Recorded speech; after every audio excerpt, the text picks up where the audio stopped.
ಬೆಂಗಳೂರು ದಕ್ಷಿಣ ಜಿಲ್ಲೆ ಬಿಡದಿಯ ಸರ್ಕಾರಿ ಬಸ್ ನಿಲ್ದಾಣದಲ್ಲಿ ನಡೆದ ವಿಶ್ವ ಕ್ಯಾನ್ಸರ್ ಜಾಗೃತಿ ದಿನವನ್ನು ರಾಮನಗರ ಜಿಲ್ಲಾಸ್ಪತ್ರೆಯ ಸರ್ಜನ್ ಡಾ ಮಂಜುನಾಥ್ ಉದ್ಘಾಟಿಸಿದರು. ಇದೇ ವೇಳೆ ಕ್ಯಾನ್ಸರ್ ಜಾಗೃತಿಯಂತಹ ಭಿತ್ತಿಪತ್ರ ಬಿಡುಗಡೆ ಮಾಡಲಾಯಿತು. ಹಲವಾರು ಗಣ್ಯರು ಉಪಸ್ಥಿತರಿದ್ದರು.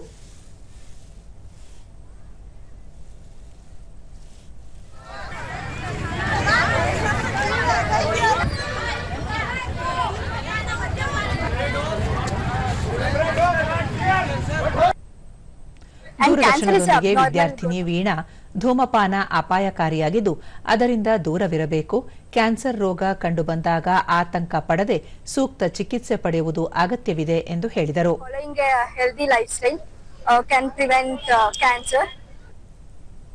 ಡಾ ಮಂಜುನಾಥ್, ಇತ್ತೀಚೆಗೆ ಕ್ಯಾನ್ಸರ್ ಕಾಯಿಲೆ ಹೆಚ್ಚಾಗಿದ್ದು ಅದರ ನಿಯಂತ್ರಣಕ್ಕೆ ಮುಂಜಾಗ್ರತೆ ಅಗತ್ಯ ಎಂದು ಹೇಳಿದರು.